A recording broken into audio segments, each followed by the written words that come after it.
Hello there, you're watching All 24 News World News Program. To the headlines.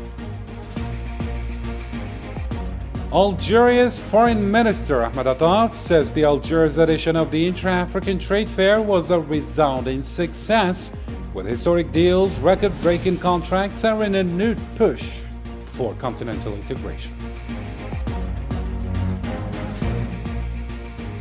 Also in our news, in Gaza, dozens have been killed and wounded in fresh Zionist raids. 7 more, including 2 children, died of hunger in just 24 hours. And Hamas says normalization remains a stain, no excuse can arise.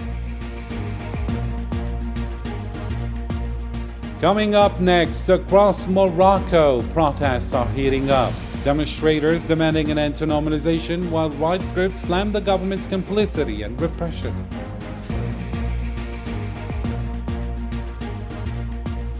And later on in Europe, tensions are running high. NATO has sent fighter jets to the Polish border. Donald Trump is urging allies to stop buying Russian oil. Meanwhile, Algeria at the UN warns against any escalation that could block peace efforts in Ukraine. All these stories and more shortly.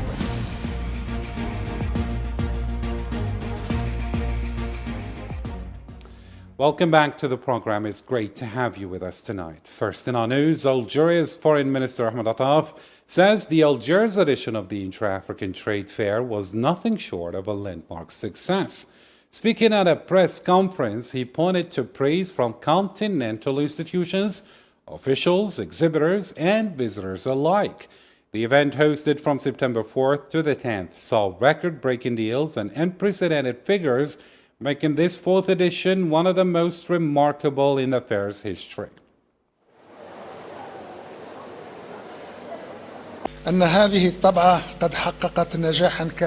This edition was a complete and fully accomplished success. A success attested to by all the continental institutions that participated with us in organizing this session. A success recognized by all the official representatives who honored us with their presence. A success supported by all the participants in this edition, whether exhibitors, visitors, or economic operators. And I believe in all honesty and sincerity that there is no clearer or more eloquent proof of this success than the language of numbers. For the language of numbers is the faithful witness speaking without complacency, without falsification, and without distortion. And the language of numbers confirms that the results of this edition are remarkable, record-breaking, and unprecedented.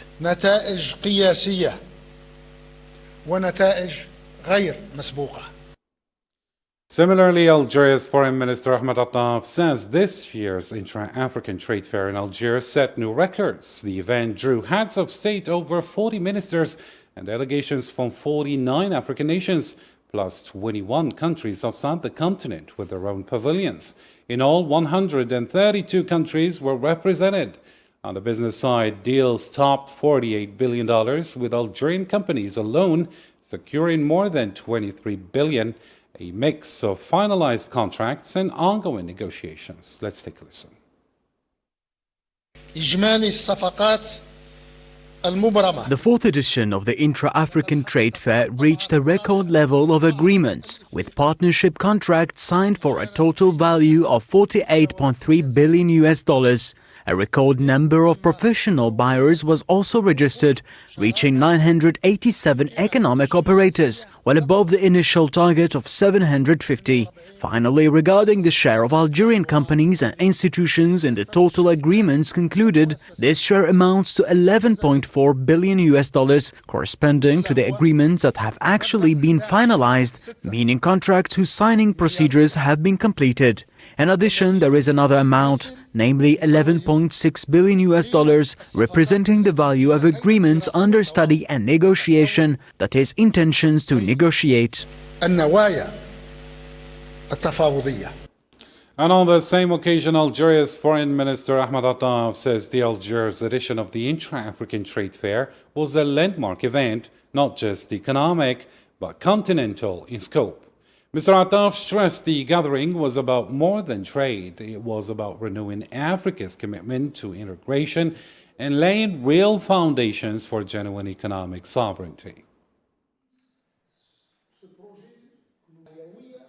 إن الطبعة الرابعة لمعرض التجارة البينية الإفريقية. The fourth edition of the Intra-African Trade Fair was not just an economic event with limited content and scope. It was in fact a continental gathering to renew the commitment to a comprehensive African economic integration process. It renewed the commitment to consolidating the foundations and pillars of true African economic sovereignty. And it renewed the commitment to working to ensure that our African continent regains its rightful place on the international stage. على الساحة الدولية. All right, moving on now to the Gaza file. Dozens of Palestinians have been killed or wounded in heavy Zionist strikes on Gaza since early Saturday. Palestinian television says at least 53 people were killed, including 41 in Gaza City, now under relentless shelling. Entire homes and residential towers have been bombed and even demolished with booby-trapped robots. The attacks, reports say, are aimed at forcing residents to flee in mass displacement or face death under the bombardment.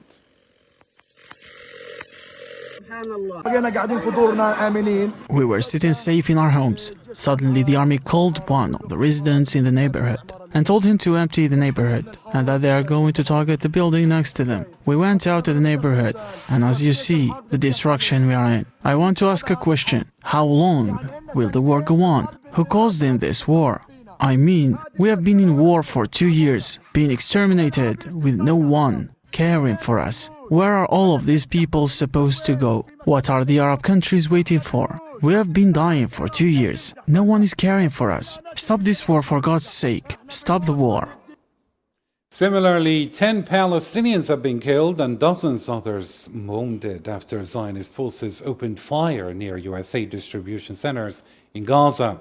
Al-Auda Hospital in Nusayrat says 5 victims, including women and children, died while waiting for food aid. Another 5 Palestinians already weakened by hunger were shot dead in Khan Younis as they gathered for relief supplies.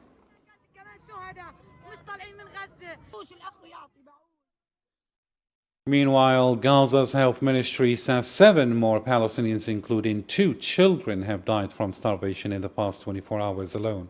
That brings the total number of deaths linked to severe malnutrition and lack of treatment to 420, among them 145 children.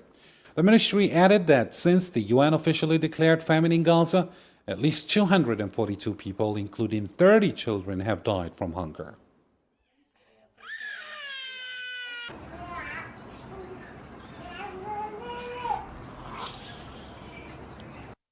And in another development, Hamas says treating the occupation's security as the basis for a political solution is fundamentally wrong.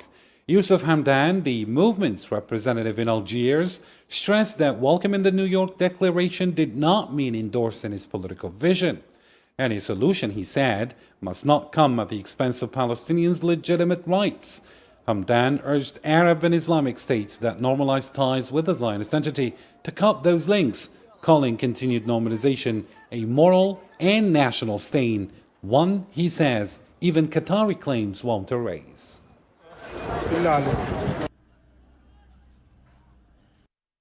We therefore call on the Arab states and reiterate our demand to those that have normalized relations. We consider the continuation of this path, which seeks to integrate the occupation into the region as a reward to the enemy for its crimes against our people, the people of the region, and humanity as a whole. Maintaining these relations is a political, moral, and national disgrace that no claim of national, personal, or even Palestinian interest can erase. Meanwhile, with food supplies dwindling, more and more Palestinians are turning to soup kitchens, for survival.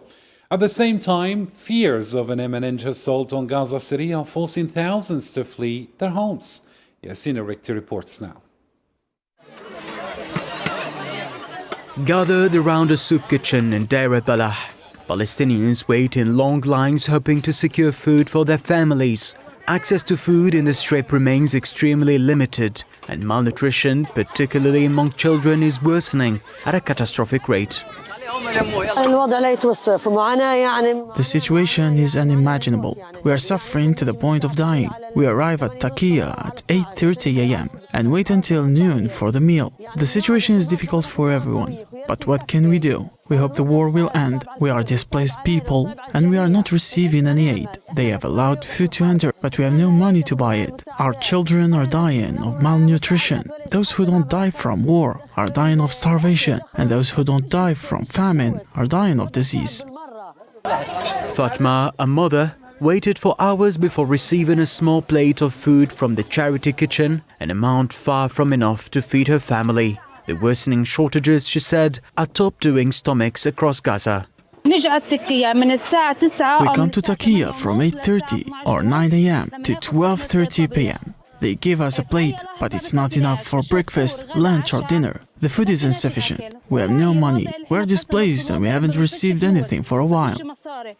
Charity kitchens, described as the only hope for starving Palestinians, are struggling to keep up with the surge in demand. An organizer at Takia said the number of people seeking food has sharply increased since the Israeli occupation issued evacuation orders from Gaza City, leaving tens of thousands displaced and hungry. The number of people coming to the kitchens increased when the Israelis began issuing evacuation orders and striking Gaza. People are out on the streets, coming every day to get their main meal. As you can see, people come early in the morning for a meal that isn't enough for them, and they only receive one every 24 hours. With hunger-related deaths rising, acute malnutrition spreading and food consumption plummeting, the situation is deteriorating rapidly. Aid agencies report that hundreds of thousands of people are now going entire days without food. For many, survival depends on handouts from overstretched kitchens. In Gaza today, famine is no longer a warning. It is a lived reality etched into the faces of children who go to sleep hungry. Moving on to public outrage across the globe in New Zealand. This time, Auckland saw its biggest pro-Palestinian rally since the start of the war on Gaza. Organizers say around 50,000 people joined the March for Humanity, waving Palestinian flags and carrying banners, reading "No Normalization of Genocide." The march, led by the group Aotearoa for Palestine, called on the government to take a tougher stance, including sanctions against Israel.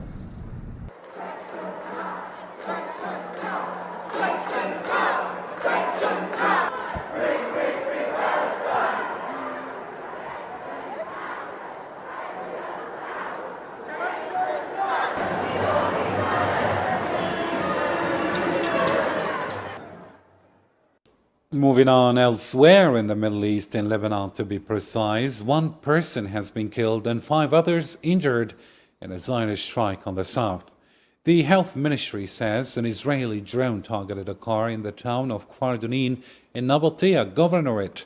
The attack, confirmed by the ministry's emergency center on Saturday, marks the latest escalation along the border.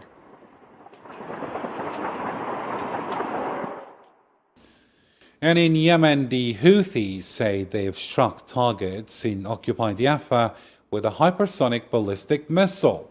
Military spokesman Yahya Sarriah announced the operation on Saturday, claiming multiple sites were hit. He stressed the group will continue launching such attacks in support of Gaza, vowing more operations in the days ahead. نفذت القوة الصاروخية في القوات المسلحة اليمنية. The missile forces of the Yemeni armed forces carried out a qualitative military operation with a hypersonic ballistic missile, Palestine 2, with multiple warheads targeting several sensitive targets in the occupied Jaffa region. The operation achieved its goal successfully. Thanks to God, millions of Serbian Zionists had to flee to shelters. Elsewhere in Morocco, activists are warning of what they call the grave risks of normalization with Israel. At a protest outside Parliament in Rabat, part of demonstrations held across several cities Friday night, they accused the Mahsen regime of bowing to the occupation and being complicit in genocide. Activists call the policy a suicidal decision that threatens the state itself, stressing it goes against the will of the Moroccan people and betrays the Palestinian cause.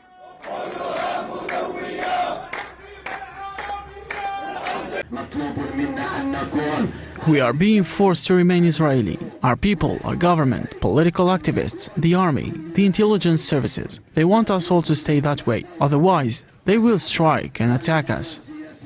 In Morocco, still, the BDS movement has condemned what it calls the Moroccan regime's blatant complicity in Israel's war on Gaza. In a statement, the group said Moroccan ports continue to receive ships carrying weapons bound for the occupation, effectively turning them into infrastructure for the war machine. The criticism comes as protests around the world grow louder, with calls for a full military embargo on the Zionist entity. The Moroccan authorities continue their blatant complicity in the Zionist war of extermination on Gaza by continuing to receive the extermination fleet and enabling it to pass through the country's ports. At a time when peoples on various continents are rising up, demanding the imposition of a comprehensive military embargo on the occupation, dozens of boats within the Steadfastness flotilla crossed the sea to break the siege on Gaza. Similarly, trade unions and rights groups are calling for a protest next Friday outside the Marrakesh Court of First Instance. The move comes in response to what they describe as intimidation of activists and restrictions on anti-corruption efforts. Mohammed El-Ghallousi, head of the Moroccan Association for the Protection of Public Funds, announced a national convoy to Marrakesh in solidarity. Protesters will demand an end to corruption and impunity, accountability for those accused of looting public funds, and the establishment of a true state of law and justice. Elsewhere in North Africa and Libya, the Presidential Council has been holding talks with the UN mission on ways to shore up stability and close security gaps threatening social peace. Council member Abdullah Al-Afi met with UN SMIL chief Hannah Tete on Saturday to review the UN roadmap and explore alternatives to break the political deadlock. The two sides also discussed reviving the National Reconciliation Project, with Al-Afi stressing the need for stronger UN support. He said peace, unity, and stability remain top priorities, urging all parties to shoulder their responsibilities in advancing the political process. In another topical development, NATO is stepping up its military presence in Poland after drones breached the country's airspace last week, an incident Warsaw blamed on Russia, though Moscow denies it. Footage from an airbase shows French Rafale jets and a military transport plane arriving with missiles and troops. Germany has also confirmed it's extending its role in protecting Polish airspace until year's end, doubling the number of Eurofighter jets deployed to the mission.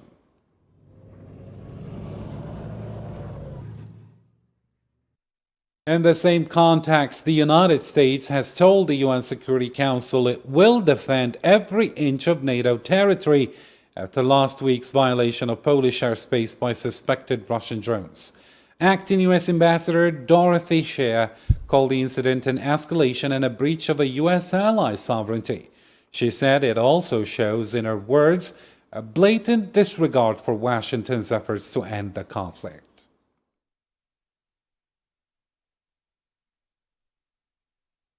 On September 10th, Russian military drones violated the airspace of Poland, a NATO member. The United States stands by our NATO allies in the face of these alarming airspace violations. The United States is consulting with Poland and our other NATO allies under Article 4 of the North Atlantic Treaty. And rest assured, we will defend every inch of NATO territory. And on a similar note, Algeria is urging restraint and dialogue in the Ukraine conflict, warning against any escalation that could derail peace efforts. Speaking at a UN Security Council emergency meeting on the reported violation of Polish airspace, Algeria's representative Farida Azzi called for clear communication between the parties to establish the facts and manage the fallout. She said the latest developments mark yet another dangerous escalation and stressed that it's time to replace confrontation with dialogue and work toward a just and lasting peace for Ukraine and the wider region. Against this backdrop, I would like to highlight the following points. First, it is highly important to keep the momentum from recent diplomatic efforts and to avoid any escalation that could hinder ending the conflict between Russia and Ukraine and achieving peace and security in the region. Second, equally important is to favor communication between the parties, aiming at establishing the facts surrounding these incidents and addressing their consequences. For his part, US President Donald Trump is pressing NATO allies to halt all purchases of Russian oil, warning of what he called significant sanctions if they don't. In a post on Truth Social, Trump said Washington is ready to act as efforts to end the war in Ukraine stall. Speaking later to Fox and France, he revealed his administration is weighing tough new measures, from hitting Russia's banking sector to restricting oil export and raising tariffs. Trump added his patience with President Putin is running out. I am prepared to impose significant sanctions on Russia when all NATO countries agree and begin doing the same, and when all NATO countries stop buying oil from Russia. And elsewhere on the American continent, in Argentina, anger spilled into the streets on Friday after President Javier Milei vetoed laws that would have funded public universities, children's hospitals, and regional governments. The decision sparks protest in Buenos Aires, where hospital workers, unions, students, teachers, and opposition groups rallied together in defiance of the move. More with Sofian Kinturi in this report. As night fell, the sound of spoons, the honking of horns, and the chanting of anti-Milei slogans echoed through the streets of Buenos Aires. Protesters repealed a single slogan: "Make noise to reject the budget cuts imposed by President Javier Milei in health and education."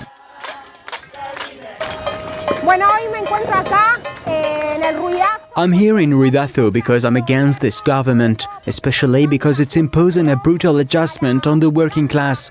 We cannot hold out until the end of the month. Without destroying national industry, public health, education, we're here to defend the homeland, to defend what belongs to us. And I hope today the people will wake up, because we can no longer tolerate so much cruelty.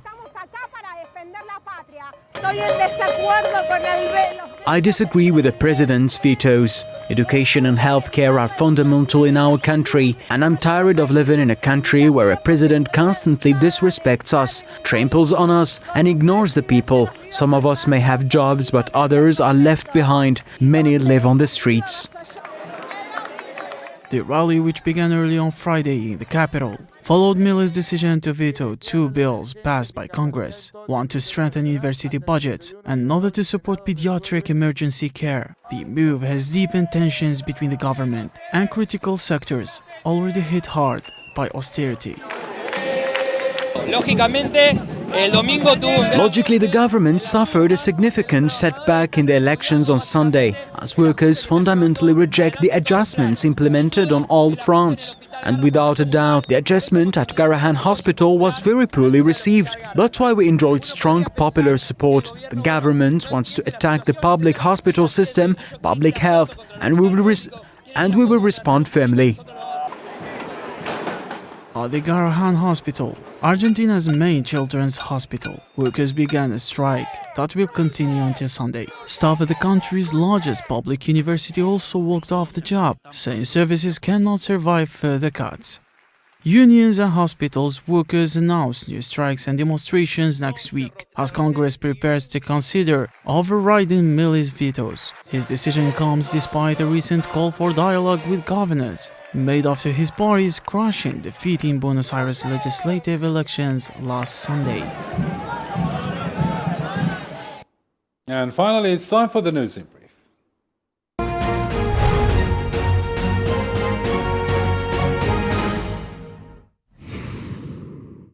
The UN Security Council on Friday extended the arms embargo on Sudan's Darfur region for another year amid ongoing fighting between the army and the rapid support forces. The resolution was adopted unanimously, with all 15 members voting in favor, keeping the sanctions imposed since 2005 in force until September 12 of the next year. Pakistani authorities announced that at least 12 soldiers were killed early Saturday in an armed attack on a military convoy in the country's northwest near the Afghan border. The Pakistani Taliban claimed responsibility for the ambush, describing it as a highly complex assault that allowed them to seize 10 machine guns and a drone. Sushila Karki was sworn in as Nepal's Prime Minister after being appointed to lead a 6-month transitional period, during which elections will be held following deadly protests that toppled the government. Karki pledged before President Ramchandra Podel to faithfully carry out her duties as Prime Minister. Fitch has downgraded France's credit rating from AA- to A+, citing public debt that could exceed 118% of GDP by 2028. The agency also forecast a deficit of 5.4% in 2025, far from EU targets, and said it is unlikely the public deficit will be reduced below 3% of GDP by 2029, a goal set by the previous government, which fell in a no-confidence vote last week.